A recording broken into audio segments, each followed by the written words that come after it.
En octubre de 2022 entró en vigor la Ley de Memoria Democrática. Así lo celebraron los partidos del Gobierno y algunas asociaciones memorialistas.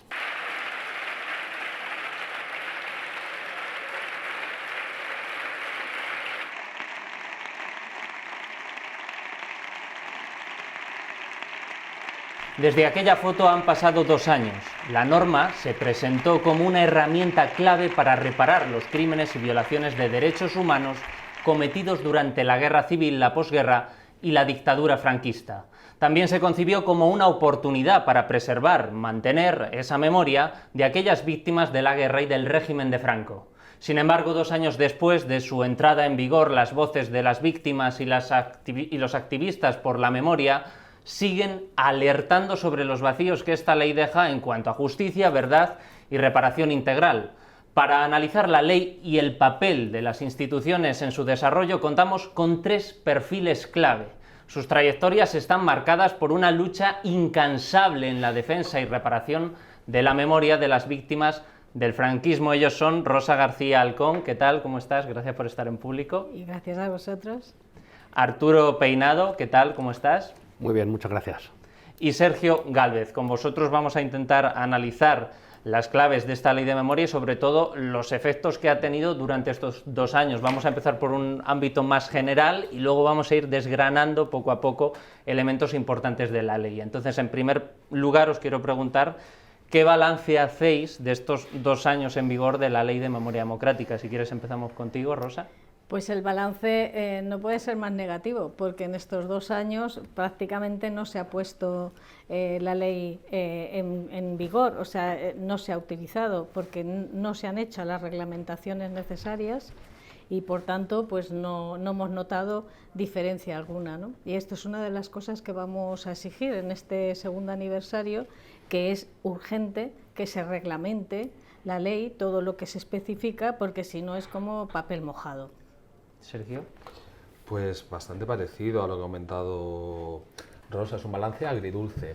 Si bien la aprobación de la normativa y su publicación en el BOE, pues yo creo que supuso, con todas las críticas que se pueden hacer a la norma, un paso adelante, sin embargo, en su desarrollo lo que ha quedado claro es una falta de voluntad política por parte del Ejecutivo evidente, notoria, y que hay tiempo, ¿no? Hay tiempo para superar pues esta especie de impasse, ¿no? Porque una cosa es que se apruebe la norma y otra es que se tenga la voluntad política y presupuestaria de desarrollarla. Arturo. Pues coincido tanto con Sergio como con Rosa. La ley abrió bastantes expectativas, puesto que considerábamos todos los colectivos memorialistas de que podía suponer un enorme avance en cuanto a la posibilidad de implementar políticas activas públicas de memoria. Tenía, como ya hemos dicho, enormes defectos fundamentalmente en el plano de la justicia, pero nos hemos encontrado con que después de 2 años desde su promulgación, pues está sin desarrollar, falta desarrollo legislativo y falta voluntad política para que el tema se empiezan a implantar los avances que ya sí tenía la propia del texto de la ley. Vamos a abordar una primera pata de este análisis que tiene que ver con la impunidad de los crímenes del franquismo. Nosotros en público recogíamos hace poco la información sobre el Tribunal Constitucional, que ha rechazado amparar, por ejemplo, la querella de Francisco Ventura, que era un militante comunista represaliado durante el franquismo, y ha alegado la prescripción del delito y la protección de la ley de amnistía de 1977. Entonces, ¿qué opináis de este caso y cómo los podemos extrapolar a otros? Rosa, tú tienes uno que te toca de cerca. Efectivamente, ese auto del Tribunal Constitucional lo que viene a reforzar es la impunidad de los crímenes del franquismo. Todo su desarrollo es decir, pues no se puede investigar por esto, es decir, poner sobre la mesa todas las dificultades que nos han puesto, todas las excusas que han utilizado para no admitir hasta el momento ninguna de las querellas presentadas, que llevamos más de 100 querellas presentadas. Es verdad que se admitió una en el 2023, el año pasado, pero ahora en septiembre, justo después de este auto del Tribunal Constitucional, pues se ha cerrado igualmente, ¿no? ¿Cuáles son las excusas? Porque hay además 2 votos particulares en contra. que además, por ejemplo, el de Ramón Sanz Valcárcer viene a decir que no es cierto que tenemos suficiente para poder legislar y para poder juzgar e investigar los crímenes del franquismo. Pues, ¿cuáles son sus excusas? La ley de amnistía de 1977, algo que está completamente contestado a nivel internacional, ya se lo han dicho al Estado español por activa, por pasiva y por circunfleja.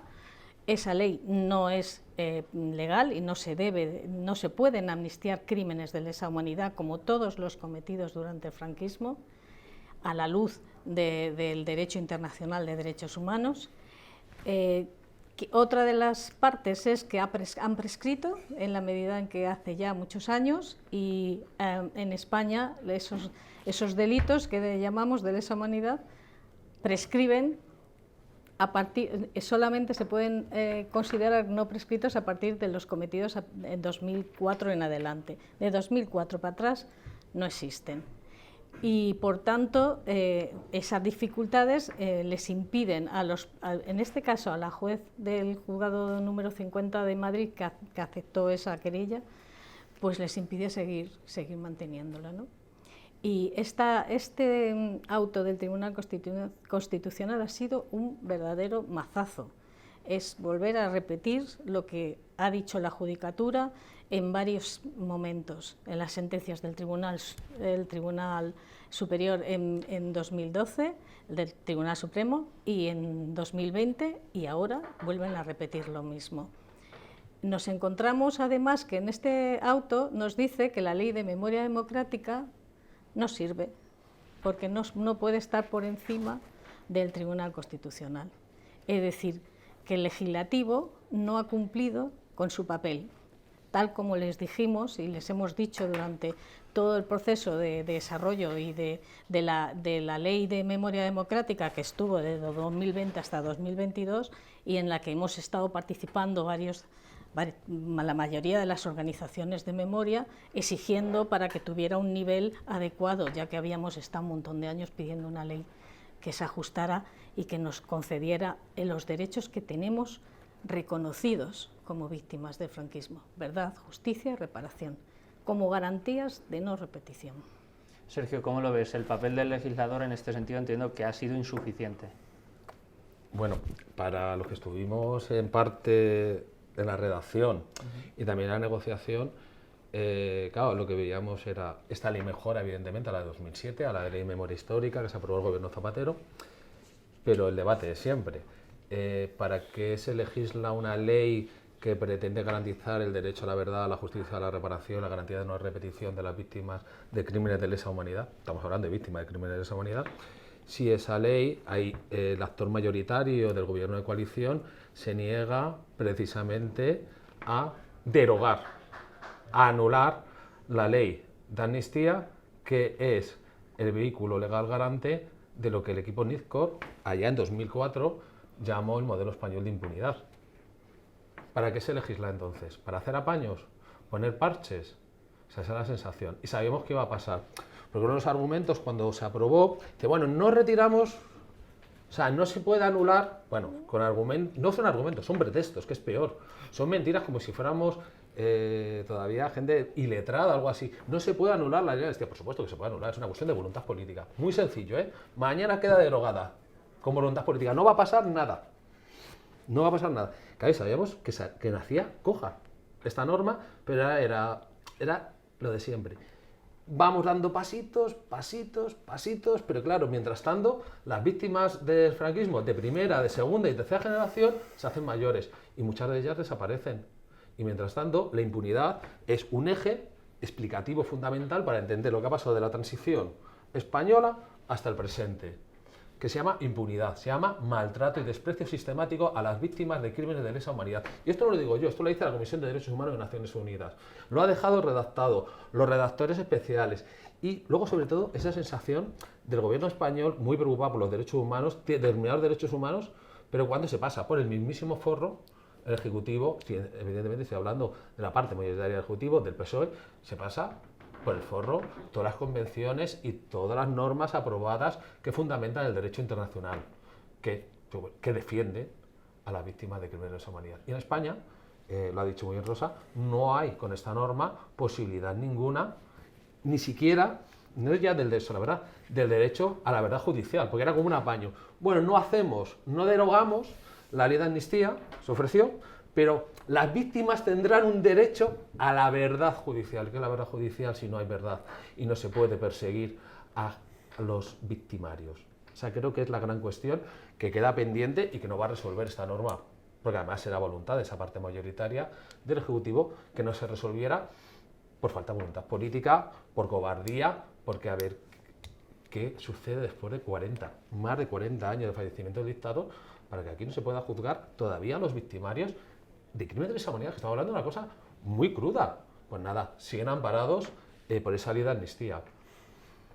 Es curioso porque lo que comentaba Rosa, lo que dijo literalmente el Tribunal Constitucional sobre el caso de Francisco Ventura fue que no pueden calificarse como crímenes contra la humanidad, dado que el delito de lesa humanidad no existía en nuestro ordenamiento jurídico. ¿Cómo ves esto, Arturo? Sí, eso, el planteamiento que tienen es que cuando se recoge en el Código Penal en el año 2004 el delito de crímenes contra la humanidad, consideran que anteriormente no existían en España delitos contra la humanidad, lo cual es una auténtica aberración porque por propia definición del derecho penal internacional de los derechos humanos, los crímenes contra la humanidad son imprescriptibles y además, por ejemplo, en procesos como los procesos de Nuremberg se aplicó la justicia con retroactividad. Aquí el problema que tenemos fundamental es que hay aparte de que muchas organizaciones consideramos que la impunidad del franquismo, la impunidad de los crímenes franquistas y de otros elementos como la apropiación económica que surgió en la guerra durante la dictadura, la explotación de la clase trabajadora gracias al poder de la dictadura, todos esos elementos son un pilar fundamental del régimen del 78 y del modelo de transición. Y el PSOE en este momento, como fuerza mayoritaria en el gobierno del Estado, no ha tenido el valor para retirarlo, ¿no? Pero como digo, aquí el elemento fundamental donde existe una doctrina jurídica elaborada por el Supremo y que ha asumido el Constitucional, que surge de lo ha hablado Rosa, de la sentencia del caso Garzón en marzo del 2012, donde el Tribunal Supremo absuelve a Garzón de ese tema, luego lo condenaría por otras cuestiones, lo absuelve de ese tema, pero no se limita a absolverle, sino que hace un desarrollo de una doctrina jurídica muy clara donde dice los crímenes están prescritos, hasta el año 2004 no hay nada, la legislación española, la legislación interna es superior a la legislación internacional, tiene un rango superior, lo cual es una aberración porque la propia Constitución dice que en cuanto España asume una ley internacional o un tratado tal, eso tiene que trasladarse a la legislación española y tiene rango de ley. Ellos pasan de ese tema y en todo caso es aplicable en todo momento la ley de amnistía, ¿no? Entonces, en una doctrina jurídica, el tema de la no prescripción o de la no retroactividad, el tema de la prescripción de delitos, ese tipo de cosas, no es una cosa nueva. Yo siempre digo que no han copiado nada nuevo, ¿no? Era el argumentario que utilizaron en el proceso de Nuremberg la defensa de Rudolf Hess o de Hermann Göring. Tampoco tiene no es una novedad, ¿no? Y como digo, existe una doctrina jurídica por parte del Estado español que defienden tanto el Supremo como el Constitucional en defensa del tema en defensa de la impunidad del régimen franquista. Y como comentaba Sergio perfectamente antes, es la parte mayoritaria del gobierno no ha tenido valor de avanzar en ese tema, derogarlo. Hay un pequeño reconocimiento donde se recomienda en la Ley de Memoria Democrática a los jueces que lo apliquen toda la legislación de la Ley de Memoria en el sentido de contra la impunidad y en defensa de los derechos humanos, pero es una recomendación. Es una recomendación. Y yo creo que aquí muchas veces somos críticos con los jueces, pero si la ley es esa, un juez no puede saltarse la ley. Mientras esa siga siendo la ley, un juez no puede saltarse la ley y pasarse por el forro la ley de amnistía o la doctrina elaborada por el Tribunal Constitucional y el Tribunal Supremo, porque estaría cometiendo prevaricación. El problema no es un problema jurídico, es un problema político que hay que cargarse esa legislación, que el Estado defina que los crímenes contra la humanidad son imprescriptibles y llegan mucho más allá desde 2004 y el tema es la ley de amnistía, por supuesto. Rosa, ¿tenías Yo un quería, apunte? quería hacer claro. un apunte por lo que ha dicho Arturo, precisamente, que el auto de sobreseimiento de la querella que fue admitida de Julio Pacheco Yepes, pues la juez dice todos estos argumentos. O sea, yo me encuentro con este problema, con este problema, con este problema, que me impide seguir adelante con la querella. Y fue, la única querella que se había admitido y además fue la primera y única vez hasta el momento en que dos víctimas, el querellante y yo como testigo, pues fuimos escuchadas en sede judicial. Bueno, pues eso ha sido una cosa extraordinaria, cuando tenía que haber sido lo normal y lo ordinario hasta el momento. Entiendo que aquí influye la falta de reglamentación, es decir, si la ley está bien redactada, pero luego no hay reglamentos que especifique cómo se debe aplicar en cada caso, que eso entiendo que supone una fuerte problemática, Arturo. Sí. O Sergio, si quieres. No, es que la norma, claro, no deroga. Claro. O sea, es que no hace falta hacer una ley de memoria histórica para derogar. Mañana es martes, el Consejo de Ministros entra en el índice y el presidente del gobierno le da la prioridad mañana al Consejo. Bueno, que me he venido arriba y que derogó la ley de memoria, pero la ley de amnistía. Y no pasaría nada el miércoles, no pasaría nada. Bueno, sí pasaría, que las víctimas de los crímenes del franquismo estarían celebrándolo todo el día anterior y tendrían un resacón tremendo, un resacón de fiesta democrática.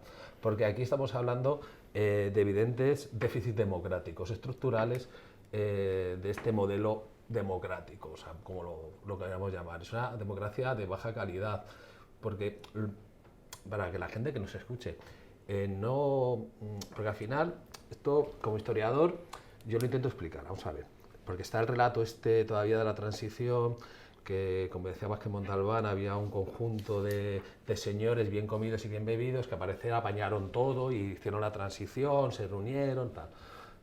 El fin del franquismo se explica sin los trabajadores y las trabajadoras, sin las organizaciones políticas, comunistas en su mayoría, y otras organizaciones sociales que fueron laminando poco a poco al franquismo hasta hacer imposible la viabilidad de un franquismo sin Franco.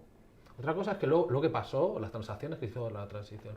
Y precisamente eso luego además tiene ese elemento de crueldad. Sí, porque aquí se reconoce sobre el papel, pero las víctimas que se jugaron la vida, se jugaron todo, se jodieron la juventud, y te lo digo yo, que mis padres eran luchadores antifranquistas y eso deja una huella psicológica tremenda, y física, cuando torturan a la gente, no se les ha reconocido y se les sigue sin reconocer. Y es muy duro, que es que estamos en 2024. O sea, ¿dónde está el problema de hacer ese reconocimiento? Y el reconocimiento precisamente viene en reconocer que hubo cosas erróneas en la transición, empezando por la ley de amnistía, que a lo mejor fue necesaria, vamos a suponer que fue necesaria, pero ¿por qué no vamos a hacer esa fiesta democrática y derogar la ley de amnistía? Claro, aquí yo entiendo que no sé si la complejidad está tanto en lo que puede hacer el legislador o en una estructura en sí que incluso aunque el legislador haga una determinada ley se pueda encontrar con la oposición de determinados jueces que harán una cosa u otra para evitar reparar esa memoria. Precisamente el derecho para eso tiene que ser el legislador, tiene que poner claramente qué es lo que quiere con esa ley. Y sin subterfugios del artículo 2.3 de que se tiene que interpretar según la justicia internacional, pero oiga, si eso ya viene en la Constitución, ya está reconocido en la Constitución. Si la Constitución se la saltan todos por como se lo están saltando, ¿qué más da que una ley ordinaria, porque esto es una ley ordinaria, diga que se tiene que hacer de esa manera? Lo importante es que el legislador legisle en condiciones, que el Ejecutivo cumpla con su papel y luego ya que, por supuesto, la Judicatura cumpla las leyes. Pero tiene que haber un proceso y, desde luego, lo que se hace con las víctimas de la dictadura, de la guerra, de la dictadura y de la transición, no se hace con ninguna otra víctima. Exactamente. Somos las únicas víctimas que no tenemos derechos. Y somos las únicas víctimas reconocidas a nivel internacional como tales, como víctimas de una dictadura. Y ese es lo grave y lo duro de este sistema, que se ha pasado, como acaba de decir Sergio, por encima de miles de personas que lo dieron todo, que apostaron por una democracia, que apostaron por luchar contra una dictadura brutal, y que ahora nos dicen es que no se puede, o para no hacer la reglamentación es que somos muy pocos. Esa excusa a mí Yo, es que mire, va a hacer 49 años que murió Franco. Esa excusa a mí no me sirve. Arturo. Bien, uno de los grandes problemas de la ley de memoria es que no tiene desarrollo reglamentario, no concreta un montón de cosas como tiene que aplicarse en sí, ¿no? Nos dijeron antes de las últimas elecciones que en principio estaba prácticamente todo elaborado, y si no se llegó a llevar al Parlamento era porque se suspendieron las Cortes, se convocaron elecciones generales y tal, ¿no? De todas maneras, primero habría que decir que buena parte de las personas que formaban parte del equipo de memoria histórica en la anterior legislatura forman parte del equipo de memoria histórica en la presente. Y esto no es un tema, el reglamento entiendo que no se tiene que llevar al Parlamento, sino que es directamente, lo aplicas a una norma interna que tiene, por lo cual no entendemos por qué es lo que pasa, por qué no directamente al empezar la siguiente legislatura y se constituye el organigrama del tema de la Secretaría de Estado, Dirección General de Memoria Democrática, porque esto no se ha llevado adelante, ¿no? Sí es importante, para explicar lo importante que es el tema de la reglamentación. En la anterior ley, en la ley de Zapatero 2007, hubo un problema de que tampoco se hizo reglamento. Entonces nos encontramos con que había ya por ejemplo en el tema concreto de los monumentos de los monumentos franquistas, de los vestigios y tal, ¿no? Existía ya en la propia ley el tema de que eso se tenía que retirar. Pero como no había reglamento, pues no se sabía, no estaba clara la tipología de lo que había que retirar, no estaba claro los plazos que tenían para retirada, y no había régimen sancionador para las instituciones, organismos o particulares que no cumpliesen con la ley. Como no hubo reglamento, pues quedó al albur de las propias instituciones, que la voluntad política del ministro tal o del alcalde tal dijese vamos a quitar esas gallinas franquistas que tenéis colgadas ahí, o vamos a retirar esa bandera o tal. Entonces nos encontramos, simplemente lo pongo como ejemplo para ver el gran problema que tenemos de que no haya desarrollo reglamentario, lo que pasó con la ley de 2007. Entiendo que esto también pasa con el asunto, con el tema de las exhumaciones, a la hora de si están judicializadas, si hay un juez presente, o en algunos casos no ocurre ni eso, que no hay juez, que se producen exhumaciones sin que haya, digamos, haya un protocolo o una previsión de cómo deberían ejecutarse. Es una situación de indefinición por parte de la ley de memoria democrática que es enormemente ambigua. Parece ser que sí hay un cierto avance en cuanto a al menos garantizar el control, o que no sean chapuzas o algún tipo de... en ese sentido, pero nos seguimos encontrando con que se persevera en el modelo anterior, el modelo histórico que venimos desarrollando, de exhumaciones privadas financiadas muchas veces por administraciones públicas, por el propio Estado central, mediante sistemas de subvenciones en los cuales se subvenciona a agrupaciones de familiares o a colectivos, a asociaciones de memoria histórica, para que lleven a cabo esa exhumación, sin que se persone la justicia en el tema. Date cuenta que, como ha dicho Sergio antes, aquí de lo que estamos hablando es de cuando se abre una fosa del franquismo y se sacan los restos, estamos hablando de desaparición forzada, ejecución extrajudicial, exhumación ilegal, son crímenes contra la humanidad. El hecho de que ni siquiera se persone un juez es un caso de auténtica aberración total. O sea, mis compañeros de Asturias hicieron una vez un tema de una exhumación y directamente se presentaron al juzgado y dijeron que habían encontrado los restos de 2 personas, sin decir dónde era el tema. Claro, allí se montó la de Dios, Guardia Civil, el juzgado y no sé qué, hasta que dijeron, pero vosotros sois de la memoria histórica, sí, pues venga, nos vamos para el juzgado, que no levantaron ni acta del tema, cuando supieron que eran víctimas del 36. Que, pues, si tú abres una fosa y encuentras unas víctimas de unos visigodos, o de gente del 19, ahí hasta que no se aclare mediante forense o históricamente, lo que sea, quiénes son esas personas, ahí hay un procedimiento judicial abierto. Nosotros, el caso de las víctimas del franquismo, y más en el caso concreto de las exhumaciones de fosas comunes, es una especie de limbo, una excepción, donde la justicia funciona hasta que llega ese momento, salta y vuelve a continuar funcionando, pero ese tema es una especie de agujero negro de la justicia. Sergio, ¿querías añadir algo? No, quería añadir, y es una reflexión que no sé si compartirá a mis compañeros de mesa, creo que es importantísimo las exhumaciones. O sea, yo con Arturo me acuerdo, bueno, hace muchos años que empezamos a hacer el primer protocolo de exhumaciones del Foro por la Memoria, o sea, yo he participado, pero claro, cuando uno echa cuentas, va a la página web de la Secretaría de Estado de Memoria Democrática, donde hay excelentes profesionales, comprometidos, yo tengo bastantes conocidos. Sí. Resulta que el 80% de las políticas públicas de memoria se dedica a las exhumaciones. Que está muy bien. Y el 90%, que no lo sé, te estoy dando una cifra, también a las exhumaciones. ¿Y dónde queda el resto de todos los ejes claves que es importante para las políticas públicas de memoria. Libros de texto, archivos, ahora iremos con espacios públicos. Lo que decía, o sea, seguimos teniendo una ciudad como Madrid, Banco de ADN, como Madrid, que claro, yo trabajo por nuevos ministerios y todos los días paso por una estatua de un legionario que parece que apunta a la bayoneta al monumento de la Constitución.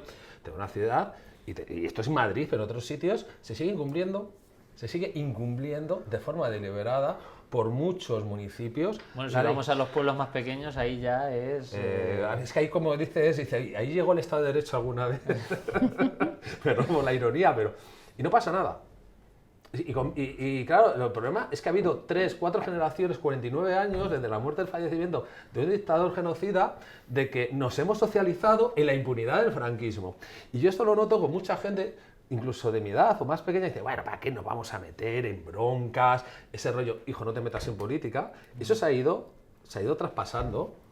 Y además, yo, que trabajo en la administración, lo que más me ha sorprendido el año pasado, lo venía antes reflexionando, era cuando estuvo a punto de ganar el PP y Vox, que decía, bueno, decían los funcionarios, bueno, pues es un cambio de gobierno. No, no es un cambio de régimen, que estos señores se quieren cargar el Estado de Derecho. Lo poquito o mucho que hayamos hecho se lo quieren cargar. Entonces, claro, es esa cultura de la impunidad que tenemos tan metido que parece que estamos haciendo algo revolucionario cuando llegamos aquí, que los defensores de derechos humanos como Rosa, Arturo o yo mismo, estamos diciendo cosas radicales. No, estamos diciendo cosas de mínimo consenso democrático.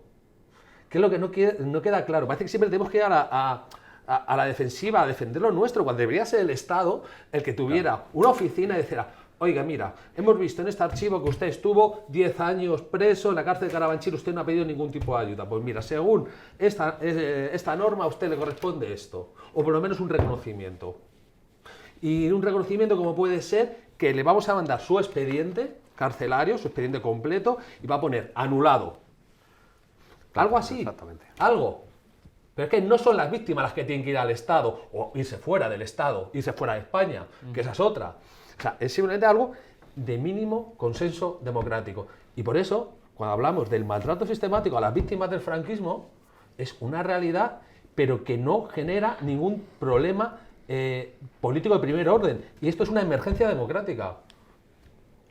Es chocante porque preparando la tertulia, viendo los vídeos sobre todo del Congreso, los aplausos, la celebración, especialmente por ejemplo del ministro Bolaños, y choca con cómo se ha aplicado en la práctica y las consecuencias que ha tenido a nivel práctico durante estos 2 años, que veo que tiene flecos y vacíos por muchos sitios. No sé si estás de acuerdo, Rosa, en este sentido. Sí, la diferencia es brutal, ¿no?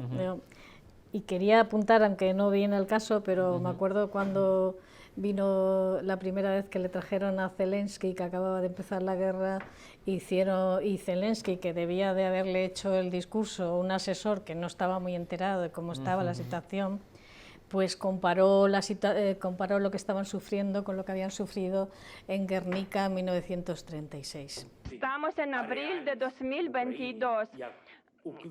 Pero parece que estamos en abril de 1937, cuando todo el mundo se enteró de una de vuestras ciudades, Guernica. Y claro, yo me preguntaba, ¿pero sabe que a los que les está diciendo en ese Parlamento nadie ha condenado nada ni el bombardeo de Guernica, ni absolutamente nada del franquismo? Y pero todos ahí muy encantados, hablando de los crímenes de guerra, cuando aquí en ningún momento se ha condenado esos crímenes de guerra, y los que no lo han hecho han sido los del Congreso, empezando por ahí, ¿no? Y eso es como víctimas que a nosotros no nos gusta llamarnos, a las partes ya del último franquismo, no nos gusta llamarnos víctimas, nos gusta llamarnos luchadores resistentes, pero es que verdaderamente es una bofetada estar continuamente viendo las alaracas que hacen con otras cosas y que a nosotros nos niegan el pan y la sal. El pan y la sal, o sea, nos niegan el hecho incluso de que hemos padecido torturas, y que las torturas eran un delito de lesa humanidad porque eran sistemáticas. Cualquiera que entrara en la Dirección General de Seguridad, esa que está en la Puerta del Sol, el del reloj de las 12 uvas, cualquiera que entraba ahí era objeto de malos tratos y o torturas, cualquiera, incluso gente pues por su condición de homosexual, etcétera. O sea, no solamente los presos políticos, sino también otros. Era un trato vejatorio continuo. Eso no se ha reconocido. No hay ninguna placa ahí que diga que eso fue un centro de detención y torturas, lo que verdaderamente fue durante toda la época de la dictadura y parte de la transición. Sí que hay placas sobre el 2 de mayo y sobre las víctimas del COVID, pero no las hay de eso, lo cual es un verdadero insulto para la ciudadanía, no ni siquiera para nosotros, es para la ciudadanía, porque nosotros decimos el escamotear la memoria como se está haciendo, el silencio, el olvido, la amnesia impuesta a partir de la muerte de Franco. Antes no se podía hablar, pero es que después menos. Eso es que va contra la ciudadanía, porque les robas su pasado. Y nosotros estamos aquí, somos presente, no somos algo que pasó hace un montón de años y mira, o sea, no somos las cuevas de Altamira, que todo el mundo quiere ir a las cuevas de Altamira, no, somos gente que en esa época decidimos pues arriesgarnos, porque era arriesgarnos para acabar con una dictadura que ya duraba demasiado tiempo y que nos impedía el desarrollo como personas, el desarrollo como ciudadanos. Y eso es lo que se tiene que reivindicar, y eso es lo que se nos está negando, a nosotros y al resto de los ciudadanos de este país. Ahora trataremos el tema de los monumentos y de la falta de homenaje de algunos sitios que deberían estar por lo menos resignificados. No sé si entiendo que esta es la palabra o sí, algo parecido, pero me gustaría tratar con Sergio el tema de los archivos, porque, bueno, entiendo que tú controlas sobre esto y que aquí hay chicha que cortar. Sí. A ver, me he traído el BOE, que es muy para eso, Ya soy un funcionario. Pero porque, por un lado, para mí es un orgullo cuando voy mirando, porque hay artículos que yo ayudé a redactar, el 27, el 27.2, y claro, y yo lo miro, comparo la legislación, esto es un salto, esto lo habla con Rosa, es un salto brutal. El artículo 27.2 de la Ley de Memoria permite a las víctimas ir a cualquier archivo, público o privado, pedir su expediente y que hay una excepción a la norma general en donde la Ley de Protección de Datos, el Reglamento Europeo de Protección de Datos, no entra. Pueden ver los nombres de quién les torturaron, quién les denunció, lo que pasó. Y eso es una cosa, probablemente se le adelanto en términos de políticas de archivo más bestial que ha habido desde la Constitución. ¿Qué pasa? Que esto es una ley normal, es una ley ordinaria y muchos funcionarios, muchos técnicos de archivo te van a decir, bueno, es que está el reglamento, que además luego es una ley orgánica y por posición jerárquica se lo fulmina. Y esto es importante, y esto es una reflexión que yo siempre hago como funcionario, me gusta hacerla bien alta. Tenemos un problema dentro de los funcionarios españoles en materia de formación de derechos humanos. A mí cuando me entra en mi centro una solicitud de una víctima del franquismo le doy prioridad, porque entiendo que es una víctima, o sea, yo tengo la obligación de intentar generar una vía para el derecho a la verdad, en formato, o sea, en el expediente, tengo que localizarlo, como sea, que muchas veces no lo conseguimos, pero bueno, lo intentamos. Y el problema, más allá de que sabemos, por ejemplo, que en los archivos públicos falta personal, falta presupuesto, somos como siempre, como ese espacio de las películas de mazmorras donde el que la lía le castigan, le mandan ahí. No. O sea, esto es un servicio público, ojalá fuera un servicio público esencial, pero uno de los problemas también es que tenemos funcionarios que no respetan los principios elementales de los derechos humanos, o sea, no tienen formación ninguna. Y uno coge los planes del Estado, de formación estatal, y no hay un solo plan a nivel de la Administración General del Estado en formación de derechos humanos, de desarrollo, porque esto no es un blanco sobre negro, no, esto está fundamentado, y algunos hemos hecho aportaciones a esta norma, en el derecho internacional. Y para aplicar el derecho internacional, una vez que está en blanco sobre negro publicado en el BOE un 20 de octubre, hay que formar a los funcionarios y sensibilizarlos. es una cosa que dentro de la Administración General del Estado ni está ni se la espera. Y eso es otro problema. Ese es otro problema que arrastramos y es de los que no se habla y creo que es muy necesario, porque no puede haber derecho a la verdad ni a la justicia ni a la reparación sin antes las propias víctimas pueden acceder a la documentación. O en el caso de Rosa, que lo hablé también con ella, que el propio juez de oficio solicite, por ejemplo, al Archivo Histórico Nacional los expedientes de lo que se llama la Brigada Político-Social, ¿no? Oigan, yo quiero saber los antecedentes de esta señora, los expedientes. Y si no, vamos por ahí, o sea, no puede haber, si hemos explicado, derecho a la verdad sin un derecho a saber que proceda de la documentación, de la propia documentación. Y en ese sentido, tenemos una norma, pero nos falta reglamento y nos falta formación y sensibilización en derechos humanos. Arturo, ¿tienes algo, vas a añadir algo?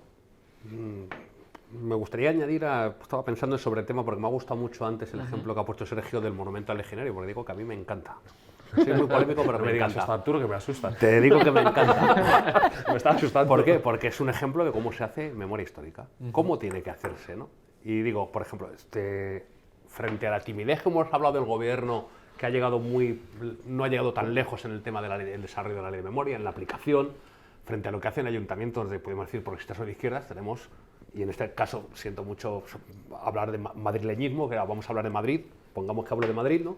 Somos los tres de aquí y tal, pero imaginaos, o sea, esto llega, el señor Almeida, frente a la timidez del gobierno de Carmena o la aberración del comisionado de memoria histórica presidido por Paquita Sauquillo y otros elementos que ha desarrollado la izquierda gobernando, la izquierda gobernante después de fumigarse a y cierta comisión y legislante, por decirlo así, frente a eso, ¿qué tenemos? A un señor de derechas que llega en Madrid y en 15 días se carga la Oficina de Derechos Humanos, quita las placas con los nombres en el cementerio del Este. Sí, no hay titubean. Exactamente, retira los fondos del tema de Carabanchel, luego llega el monumento a la Legión. Podía haber hecho un monumento a la Legión con los legionarios españoles actuales en operaciones de paz en Líbano, no, pero pone a un legionario que podía ser perfectamente un señor que está atacando una kabila el año 20 o quemando un pueblo de Extremadura, Andalucía en el 36, perfectamente. Hacen un monumento también sobre los héroes de Valer de la guerra de Filipinas. No cogen a un soldado, cogen al capitán, aquel que estaba como una cabra, dirigiendo el tema. Pero ellos tienen exactamente las ideas muy claras de que las políticas de memoria, la ocupación de espacios públicos y llenarlas con su ideología es un proyecto de futuro. Y lo hacen perfectamente y lo saben hacer bien. Y en contra nosotros tenemos la timidez de las fuerzas progresistas cuando llegan a los gobiernos y a las instituciones. Eso es un elemento muy interesante. Yo me gustaría añadir en este punto una cosa que es muy importante. Frente a esa timidez que estamos denunciando, esa falta de voluntad política, esa derecha, extrema derecha, o sea, creo que el Partido Popular aquí ha comprado las tesis de la extrema derecha. O sea, ellos tienen muy claro, o sea, hemos visto las famosas leyes de Concordia, que te tienes que reír cuando lees los nombrecitos que le ponen, que su proyecto es el negacionismo, o sea, el negacionismo de los crímenes del franquismo. Que estamos hablando que en otros países, como Francia, Holanda, el negacionismo se castiga con cárcel. O sea, tú no puedes negar los crímenes nazis. En Alemania mismo no hay una ley, pero hay normas desarrolladas y normas internas de los tribunales federales que nadie puede negar los crímenes del nazismo. Y aquí se están riendo y maltratando la memoria e historia de las víctimas del franquismo. Y detrás de todas esas normas de concordia, de revisionismo, de ese revisionismo histórico y ese negacionismo institucional, late el corazón del fascismo, que tiene muy claro que ellos hicieron bien, o sea, que el 36 está bien, que el franquismo está bien y que hay que seguir por ahí, con ese desprecio a las víctimas. Y sorprende que es que hay una fiscalía que no actúa, hay un gobierno que actúa tímidamente, que pone un recurso al Constitucional, pero que hay muchas más herramientas políticas. Que el propio presidente del gobierno se vaya a dar un garbeo al Valle a Cuelgamuros. Ahí se pueden hacer muchas más cosas. ¿Por qué no lo hace el gobierno? Hombre, si el gobierno puede dar tanto dinero a los ucranianos, ¿por qué no multiplicar por 2-3 la Secretaría de Memoria, otras políticas? Porque estamos hablando de migajas en términos presupuestarios. Y es, como te decía al principio, un tema de voluntad política. No les da la gana, no quieren, no tienen interés. ¿Por qué? Esa es la pregunta que habría que hacerle a ellos. También porque hay que plantearlo que, y esto me lo han dicho a mí dirigentes de formaciones de izquierda, de cierta formación de izquierda, esto no es rentable en términos electorales. Vamos a ser sinceros. O sea, esto a determinadas organizaciones de izquierda no lo gusta porque no es rentable en términos electorales. Y claro, estamos hablando de rentabilidad electoral frente a derechos humanos. Eso también te da mucho de la ética política que tienen determinadas organizaciones políticas. Rosa. Yo. Sí, creo que decías que el planteamiento que ha comenzado Arturo y que ha seguido Sergio, que era interesante. Sí, porque en realidad sí que hay una memoria histórica que lleva aplicándose desde el año 39, que es la memoria histórica de los vencedores. Esa memoria histórica no se la ha derribado para nada. Para eso se suponía que estaban estas leyes y, por supuesto, está nuestra lucha como organizaciones memorialistas. Pero a nivel del Estado, el Estado todavía eso no lo ha tocado. Esa memoria histórica sigue ahí. La diferencia de la ley de Zapatero con la ley de ahora es que hay todo un capítulo de sanciones. Muy bien, aplique usted las sanciones, para eso están, todavía no se han aplicado. No se han aplicado porque tampoco se ha aplicado la ley. Entonces estamos como en un círculo vicioso. De hecho, es que me hace gracia porque ha surgido hoy mismo, y dice, bueno, es que el tema de la DGS, perdonad que vuelva con el tema de la DGS, es un caso simbólico, vamos, es un caso más, bueno, es que vamos a tener que pelearnos con Ayuso. ¿Y a mí qué me cuenta? Haga usted lo que tenga que hacer como legislador. Yo, como víctima y como activista del movimiento memorialista, lo que voy a hacer es movilizarme. Y voy a exigir que se cumpla. Pero usted haga lo que tenga que hacer como ejecutivo, como legislador, como quiera. Pero usted tiene que hacer lo que tenga que hacer. Y ese es lo que, digamos, el peso que llevamos arrastrando. Una memoria histórica que está al servicio todavía de los supuestos, digo vencedores, porque los que vencieron fueron los alemanes y los italianos, pero bueno, los vencedores y perpetradores de crímenes de guerra y crímenes de lesa humanidad durante más de 40 años. Da la sensación de que el Partido Socialista, no sé si también extrapolarlo a otras formaciones políticas que han estado en el gobierno, pero especialmente el Partido Socialista, ¿está complejado en este tema o actúa a remolque por eso que comentabas, miedo a confrontar con Ayuso o con a lo mejor determinados sectores, no sé si judiciales o estamentales? Claro, aquí, ¿qué habría que hacer para que ese partido, que al final es el mayoritario, pueda mover ficha y pueda actuar de manera más contundente? ¿O esto es un juego perdido? Hombre, que habría que preguntárselo, ¿no?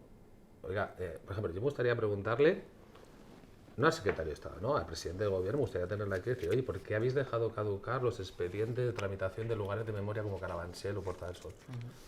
Han dejado caducar. Caducar. Es decir, no lo han tramitado. El de la DGS, los terrenos de Carabanchel. No lo han tramitado. Nos han dicho. ¿Por qué no lo tramita usted? La cárcel Carabanchel. Yo creo que el PSOE tendrá un consenso con todas las... Ni lo dudo. Creo que estarán casi, vamos, convencidísimo con todas las asociaciones, con todos los ciudadanos, de que la cárcel de Carabanchel es un lugar de terror y por lo tanto fue un lugar de terror terrible y que debería ser un lugar de memoria central de nuestro país. Por dimensión cuantitativa, vamos a suponer, y cualitativa, ¿no? Entonces, me gustaría preguntarle, hay un caso, ¿por qué dejáis tramitar?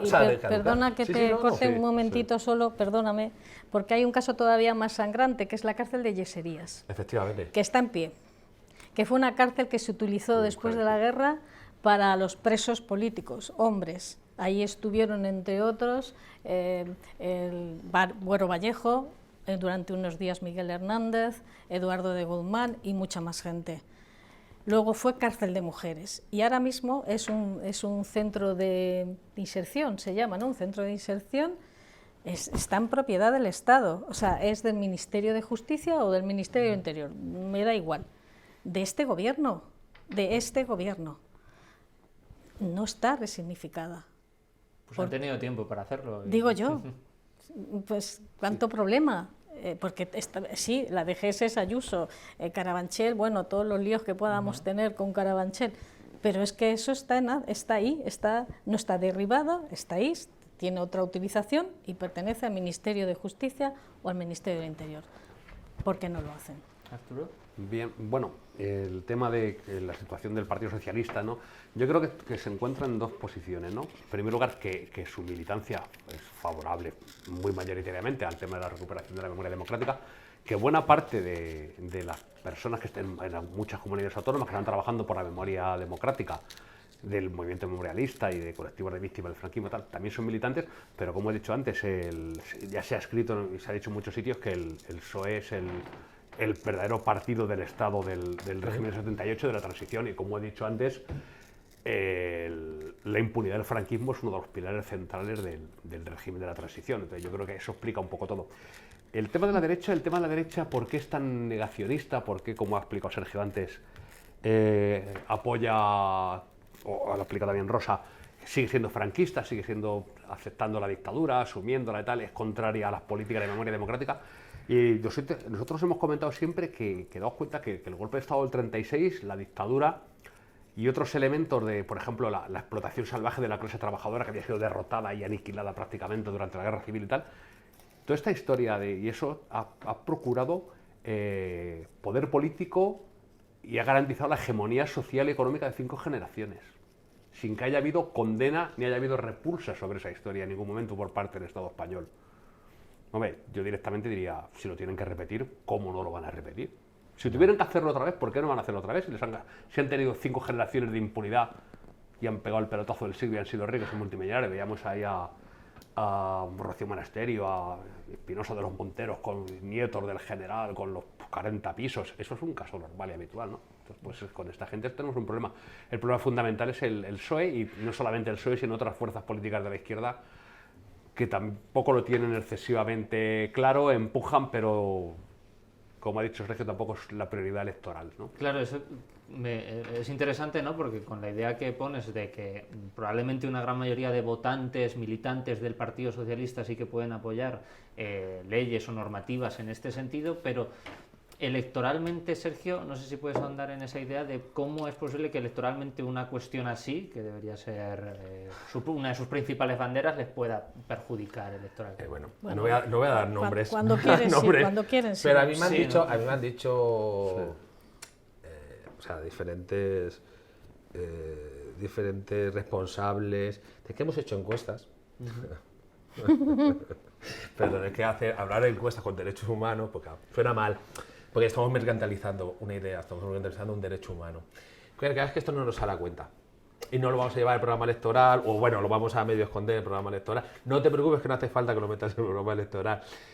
Claro, cuando tú piensas la política en términos exclusivamente electorales, de rédito electoral, y no tienes un proyecto en donde uno de los fundamentos es que tú te veas identificado en tu pasado como trayectoria, en esos militantes que han conformado esa organización, otras organizaciones, pero que tú te veas identificado, y solamente en este caso estas nuevas organizaciones, de algunas de estas nuevas organizaciones, solamente veas eso como rédito mediático, de mercantilismo puro y duro, que hable mucho también, pues bueno, pues de algunas trayectorias de organizaciones políticas que es que son terroríficas.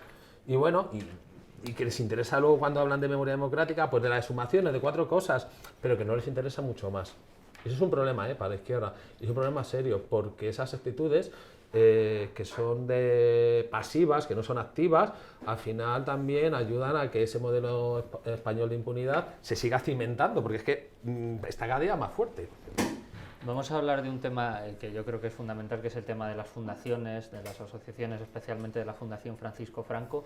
¿Cómo es posible que a día de hoy, en 2024, esta fundación no haya sido ilegalizada? Y no solo eso, sino que además el gobierno parece que se está encontrando con dificultades, o eso dicen ellos, para poder ilegalizarla de una vez, o al menos sancionarla. Arturo, ¿qué piensas? Por lo que tengo entendido, parece ser que encuentran problemas en cuanto que su estatuto como fundación. Parece ser que si fuese asociación es más fácilmente ilegalizable, pero como fundación encuentran más problemas. También te digo que hay partidos políticos, y el otro día, por ejemplo, aparecía hablando del movimiento católico español con 36 actos públicos y tal, una página web donde venden temas nazis, ese tipo de cosas, y nadie lo toca. Hay en mi barrio, aquí en Madrid, en Usera, hay el famoso chino facha. Sí, por Sí, ejemplo. yo paso varias veces a la semana enfrente del tío. Y encuentras Sí, ahí, que tiene joder, ¿tú lo has visto? todo el Qué mala. escaparate El bar se con llama simbología el bar se llama franquista. Uno Grande Libre y tal, ¿no? Y entonces, pues parece ser que no hay voluntad política para que eso, te digo, para que eso se cierre, una intervención, no sé. O sea, se supone que tenemos una ley, como digo, falta desarrollo reglamentario, pero estos son temas que son... Es un auténtico insulto a las víctimas del franquismo, ¿no? Sí, pero fíjate, aquí en la disposición adicional quinta, Sí. sección de fundaciones, dice la ley, publicada en el BOE.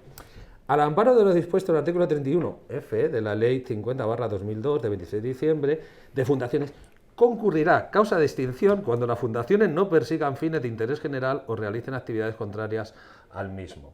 Reflexión.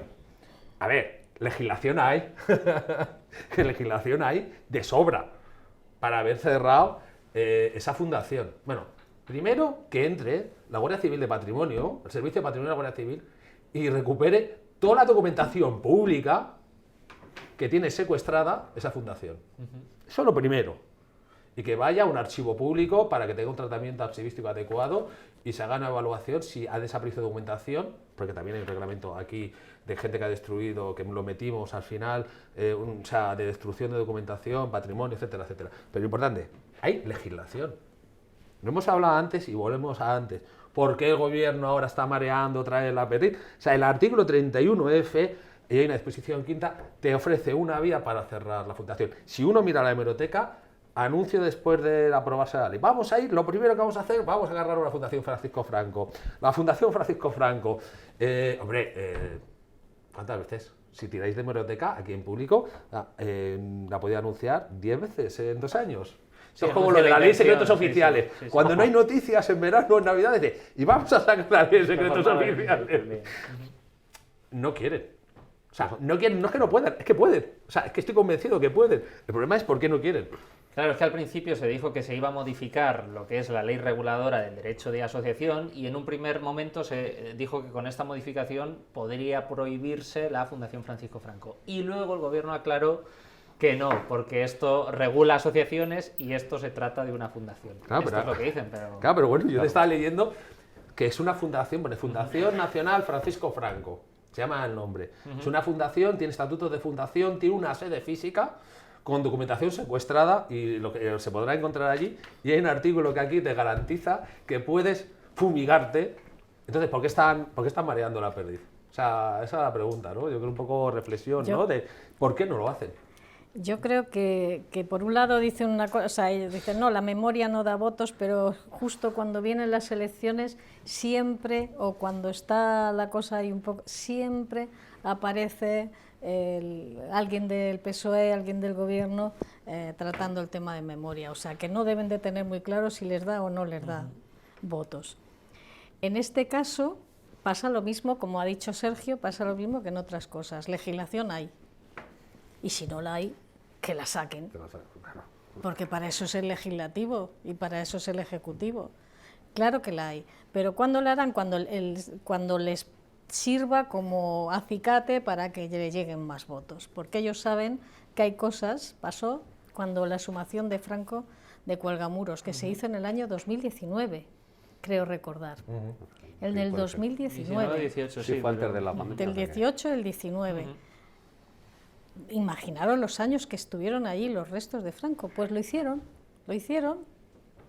Siempre había problemas, era muy difícil, sin embargo siguen ahí los curas estos, ¿cómo se llaman? Los benedictinos, ahí siguen, porque ya es complicadísimo, ya sacar a los benedictinos de ahí es complicadísimo. Entonces, vamos a ver, será más complicado una cosa que la otra, y de todas maneras nosotros no tenemos por qué, nosotros somos activistas de la memoria, ni tenemos ya muchos conocimientos del tema justicia, del tema legislación, porque nos hemos visto en estas, pero ellos es su trabajo y es su oficio, hagan ustedes lo que tienen que hacer.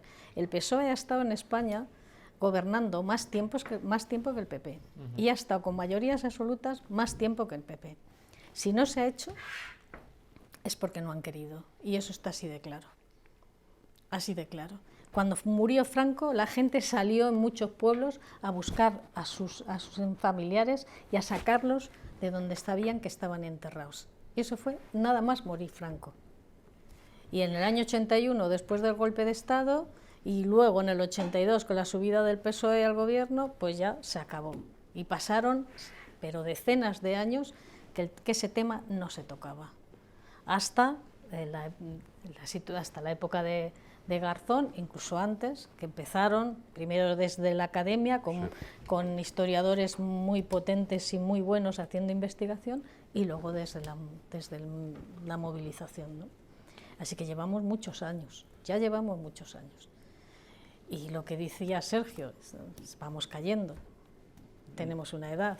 Con la consiguiente frustración, entiendo, porque, claro, lo que comentaba Sergio antes es el anuncio de que va a prohibirse o a ilegalizarse, de que va a haber avances en determinada materia, y sin embargo luego es el jarrón de agua fría de me han vendido que sí, y luego otra vez estamos en la misma situación.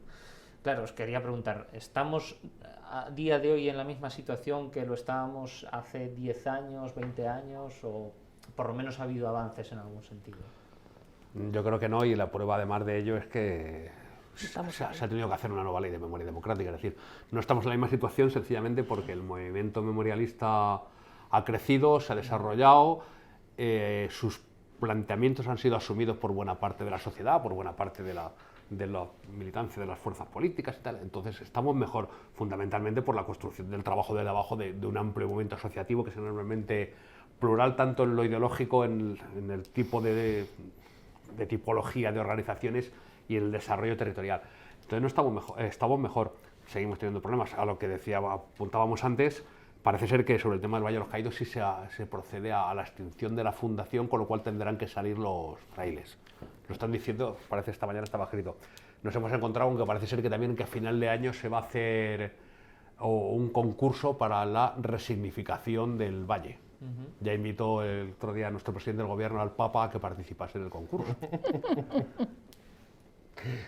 Ponga un Papa en su mesa, ¿no? Bueno. Nos cuadra esto. A ver, sí, no, el Valle, en Cuelgamuros, vamos a hablar de Valle de los Caídos, en Cuelgamuros sí se está moviendo, ¿no? Pero bueno, sí. Por eso, o sea, y además, yo hace poco tuve un curso, que nos dieron un curso, era curso de ley en memoria democrática, o sea, que no tenía, o sea, que si sabíamos a lo que iba, y sobre todo el 50-60% del curso fue sobre el Valle de los Caídos, porque ellos están o sea, ahí centrados. Pero claro, es que hay muchas más cosas, hay muchos más elementos. Las políticas públicas de memoria son mucho más grandes, y sobre todo esa falta de valentía, en nuevos ministerios. Pues ya después de pasar por el sitio este legionario, te vas a ir a un monumento a las víctimas de un campo de concentración alemán, donde pone murieron. Es un monumento de homenaje a las víctimas de campos de concentración nazis, donde murieron muchas personas. ¿Cómo que murieron? O sea, por azar, ¿no? Pasaban por allí. Ya, pero es que asumimos hasta ese lenguaje. Sí. Hasta el propio lenguaje es terrible, porque es un desprecio a las víctimas. Y ese lenguaje no es inocente. Pretende ser aparentemente neutral, porque, no sé, pero a mí me parece un insulto a todas las víctimas del nazismo. ¿Cómo que murieron? Fueron asesinadas, paseadas. Todo ahora se está hablando, ¿no? De Miguel Hernández, donde había periodistas diciendo, no, es que se murió. No, se murió, lo mataron, lo torturaron y no se murió. O sea, es que se murió enfermo, hecho una pena. Pero claro, cuando supuestamente los tuyos te dicen de los nazis, o sea, de algo debería haber un consenso, ¿no? Que son la gente muerta en campos de concentración nazis. No se murieron. Se los fumigaron, nunca mejor dicho, los asesinaron en masa, de forma sistemática. Ya está. Y todos los años se van a hacer ahí la foto. Eso me parece un insulto. O sea, cuando la analizas, intento hacer momentos, o sea, venga, estamos mejor, peor, valga, que están las disposiciones estas, la ley de concordia, que están ahí los fascistas esperando a gobernar para cargarse todo esto, porque esto se va ahí. Vamos, esto es lo primero que van a derogar. Esto es lo primero que van a derogar, y hará una ley de concordia donde igualarán bandas y no volverán a contar la misma historia. No estamos peor que hace 10 años, pero creo que las expectativas son reguleras. Y no querer ver eso, y mientras tanto tenemos un gobierno timorato que podría hacer muchas más cosas a coste cero a nivel presupuestario y no lo hace, porque carece de esa voluntad y creo que no tiene un proyecto. O O sea, creo que es carencia de un proyecto político, carencia de un proyecto de políticas públicas de memoria que no solamente son las exhumaciones cuelgamuros, sino que es mucho más amplia, más plural, como ha defendido Arturo. O sea, la memoria es un campo, además, especialmente rico, que puede ir de la educación a los monumentos, a la calle, a cualquier tipo de colectivo. O sea, las posibilidades de actuación son inmensas. ¿Por qué no se hace? Esa es la pregunta que creo que hay que formularle a los responsables de las políticas públicas de memoria. Rosa. Yo solo quería hacer un apunte que se nos ha pasado de la ley de memoria, que es el banco de ADN, que se tiene igualmente que regular, en el cual no entrarían, según la propia ley, los bebés robados, las víctimas de bebés robados, porque se les exige que hayan presentado una querella y que haya sido admitida, y eso no ha sido, Las no víctimas de bebés robados. de bebés no robados. Sí, entran en la misma ley, por un lado se las declara víctimas en el artículo 3, pero luego en el artículo 26 pues ponen esas condiciones para entrar dentro del banco de ADN. Y igualmente está sin reglamentar. Y son un conjunto de víctimas también que duraron mucho más de la transición, ¿no? Hasta el año 90, que, bueno, que están esperando igualmente obtener justicia y obtener pues, conocimiento de qué es lo que ha pasado con los hijos robados, con los hermanos robados, hasta el momento, ¿no? Se está intentando tramitar una ley de memoria, una ley de bebés robados. Eso es un problema también que tiene un aspecto, podemos decir, jurídico-judicial, ¿no? Porque se han presentado centenares de querellas por tema de bebés robados en todo el Estado. Unas han sido admitidas, otras no, pero el elemento central es que se ha por parte ya de tribunales superiores, se ha intentado, se ha definido eso como cientos de casos particulares. Es decir, la negación por parte del Estado español de que haya una trama de bebés robados, claro, para que no sean considerados como el tipo de crimen contra la humanidad. Y ese es uno de los grandes problemas que hay en esta historia. Pues os voy a hacer una última pregunta. Digamos, yo pertenezco a una generación, lo que conoce como generación Z, y a veces tengo la sensación de que estos debates se van olvidando, aparte de que en los libros de texto no los damos, ni en el bachillerato, depende de la universidad y los estudios que curses, pero en el bachillerato, que por ahí vamos a pasar todos los jóvenes, no llegamos. A duras penas llegamos a la dictadura y ya muchísimo menos no llegamos a la transición. Entonces, me gustaría que cada uno de vosotros lanzara un mensaje, sobre todo a esas generaciones más jóvenes, para abordarles la importancia de que haya justicia, haya reparación, algo que, como decía Rosa al principio, no es atapuerca, sino que es el presente, es el ahora. Comenzamos contigo, Rosa. Bueno, pues yo les diría a los jóvenes y a las jóvenes de tu generación, anteriores y posteriores, que conocer el pasado de su propio país es muy importante, porque es la forma de saber por qué suceden las cosas, por qué estamos donde estamos, qué es lo que se ha hecho, qué han hecho unos y qué han hecho otros, y qué es lo que se puede hacer. Porque lo bueno de conocer esa capacidad de lucha que hubo y que se mantiene en cierta medida contra una dictadura tan brutal es saber que hay salida, que luchando hay salida. Eso es lo que les diría. Sergio. Pues yo aquí tengo el caso de mis hijos, que es Mari y Nora, que poco a poco, y bueno, de que pequeñitos les he llevado, cuando hacíamos actos en la cárcel de Carabanchel, les llevaba allí, les contaba, les enseñaba el nombre de su abuelo, de Juan Gálvez, les explicaba qué era la cárcel de Carabanchel, sobre el terreno, ¿no? Y le explicaba sobre todo algo que siempre repetía un tal Marcelino Camacho Abad, un señor que fundó las comisiones obreras, que explicaba siempre que primero los derechos se conquistan, pero es que luego se tienen que defender. Y creo que eso son como ideas muy básicas que intento explicarle a mis hijos, a sus amigos, porque dan por hecho que ha nacido una democracia que es como algo que no se cuestiona. Cuando el monstruo del fascismo está ahí, que precisamente se quiere llevar pues todo ese legado de lucha de derechos que Rosa y otros tantos miles de militantes antifranquistas consiguieron con su trabajo y con su dolor y con su paso por la cárcel, con sus torturas, etcétera, etcétera. Y eso es lo que tiene que darles claro, que esto no nos lo ha regalado a nadie, esto es un triunfo de todos y todas, pero que sobre todo en ese triunfo de la democracia, de este Estado, de lo que sea bajo, de nivel alto o bajo, tiene un gran peso la militancia de la izquierda antifascista que luchó contra el franquismo. Arturo. Pues yo, aparte de, por no abundar en lo que han dicho aquí mis compañeros, yo simplemente les llamaría la atención sobre un tema.